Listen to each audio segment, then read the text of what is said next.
Começa agora o programa Assembleia Convida. Nos nossos estúdios, o deputado Carlos Gianazzi, do PSOL, que é professor. E nós vamos conversar com o também professor, educador, mestre e doutor em educação. Ele foi secretário municipal de educação da capital paulista na gestão Luiz Erundina e é autor de diversos livros. Ele fez mestrado e também doutorado na PUC, o doutorado, sob orientação de Paulo Freire. Ele leciona há 35 anos. Atualmente está no Departamento de Fundamentos da Educação da Universidade Pontifícia Universidade Católica de São Paulo. A Assembleia convida o professor, educador, Mário Sérgio Cortella. Muito prazer também demais. O deputado aqui presente. E olha que eu conheço o deputado Carlos Gianazzi, você disse que ele é deputado e professor, e eu conheci quando diretor de escola, né, da rede pública municipal de São Paulo, portanto, quando eu era secretário e até antes um pouco, em função do trabalho como educador, né, sempre capaz de fazê-lo com gosto. E eu gosto demais quando a Assembleia convida que a gente possa falar de educação, falar da vida, da cidade, da sociedade. Sempre dá um gosto imenso de fazer isso, porque São Paulo é a única cidade das grandes do mundo que nasceu num colégio. Pois é, já parte do colégio. Pois é, mas já das 10 maiores cidades do mundo, só São Paulo nasceu numa escola, todas as outras nasceram num forte. Isso significa que talvez exista aí para o nosso estado alguma sugestão boa, né? Com certeza. Afinal, não nasceu no equipamento militar, né? Não, já nascemos, pelo menos, na essência, temos a questão da educação, que é a fonte de crescimento, é aquilo que a gente nunca perde, ninguém tira da gente. Bom, a educação é tudo, né?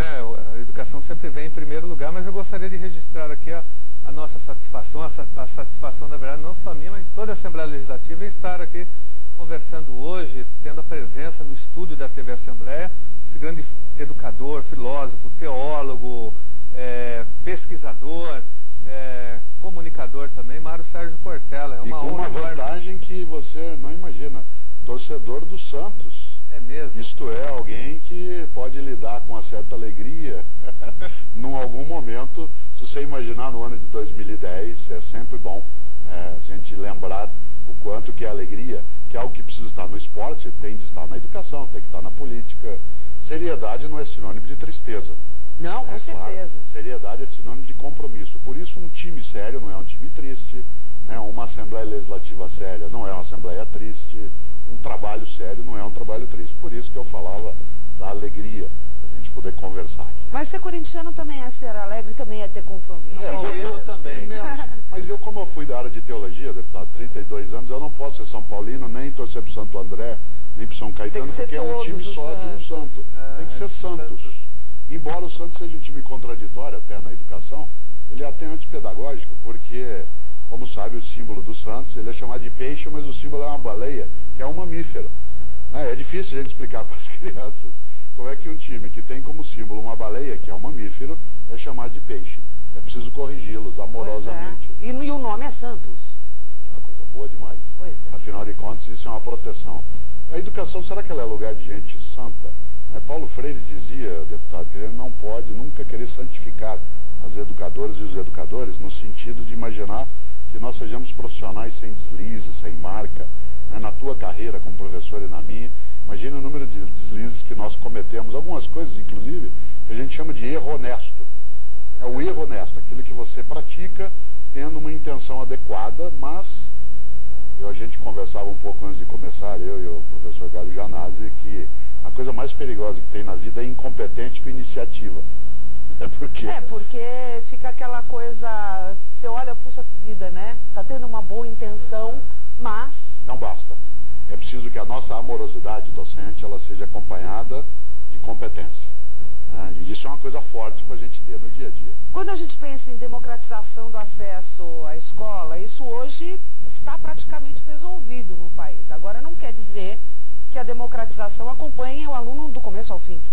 Uma coisa é a questão da democratização do acesso no ensino fundamental, que o Brasil está chegando hoje, ou seja, no antigo primário e ginásio, está chegando hoje a 97,5%, 98% de crianças matriculadas.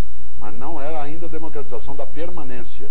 Isto é, embora elas se matriculem, não necessariamente elas ficam na escola durante todo o período. Há uma segunda questão. A gente ainda não democratizou a educação básica, isto é, da educação infantil, ensino fundamental e ensino médio.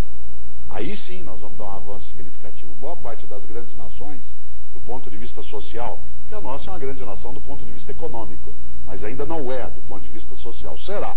Elas já democratizaram também isso. E o nosso ensino superior ainda não é democratizado. Vou pegar um exemplo. No período de junho de 2010, vários de nós carrimos pelo país com as bandeiras por conta da Copa, né, de futebol, mas é preciso lembrar que, por exemplo, ainda em 2010 nós temos 14 milhões de homens e mulheres com mais de 15 anos de idade que não leem o lema da própria bandeira. Só que 10% da população? É um pouco menos do que 10%, mas é um impacto muito forte. Você já imaginou a gente sair por aí, gosta de sair... Não sabe o que está escrito na nossa bandeira. E está lá, ordem e progresso, que é uma coisa gostosa, mas tem pelo menos 14 milhões de homens e mulheres que não leem o lema da própria bandeira.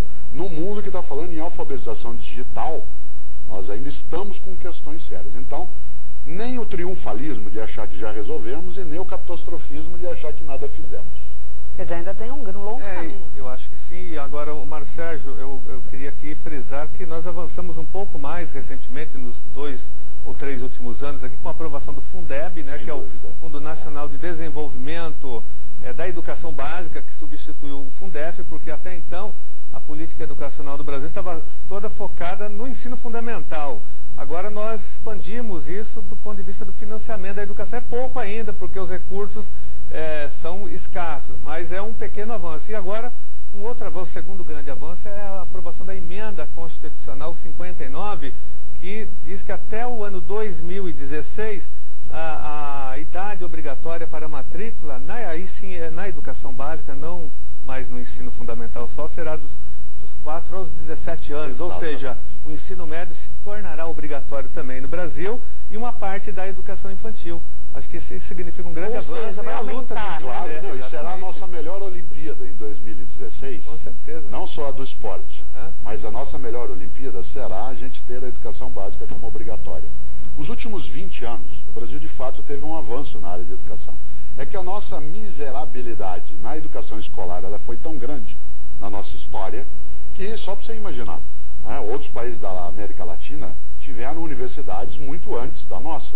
A primeira universidade brasileira é a Universidade de São Paulo.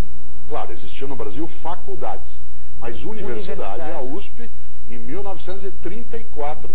O país já tinha 434 anos quando se fundou aqui a primeira universidade. Depois veio a PUC São Paulo, que é onde eu dou aula, né, que é de 1946. Mas isso por quê? Porque a nossa elite achava que podia pôr os filhos na faculdade na Europa? É essa a ideia? Aqui não precisava? Darcy Ribeiro, um grande educador brasileiro, grande antropólogo, uma personalidade assim de primeira linha, embora nos últimos anos dele de atividade como senador, né, ele tenha feito votar a atual Lei de Diretrizes e Bases, que é de 1996, que era um projeto só dele, né? Ele não respeitou a projeto democrático, coletivo. Né? Eu não diria que isso abafa, né, deputado, a beleza da história dele. Mas deu uma, digamos, passou uma nuvem num determinado momento. Darcy Ribeiro dizia que a crise da educação no Brasil não é uma crise, ela é um projeto. Claro que ele se refere a coisas que aconteceram até há 20 anos. Claro. Ele dizia, no Brasil, parte das elites, elas são predatórias e elas são muito inteligentes. Isto é, elas colocaram a educação pública fora do campo dos direitos subjetivos. Ela vai entrar na nossa Constituição, mas ela dificilmente terá isso. Por exemplo, o estado de São Paulo, onde nós vivemos, que é um estado absolutamente poderoso, eu sou paranaense, mas moro em São Paulo há 42 anos, é um estado que deveria, sem dúvida, ter uma condição educacional mais avançada. Ainda assim, a gente tem dificuldade.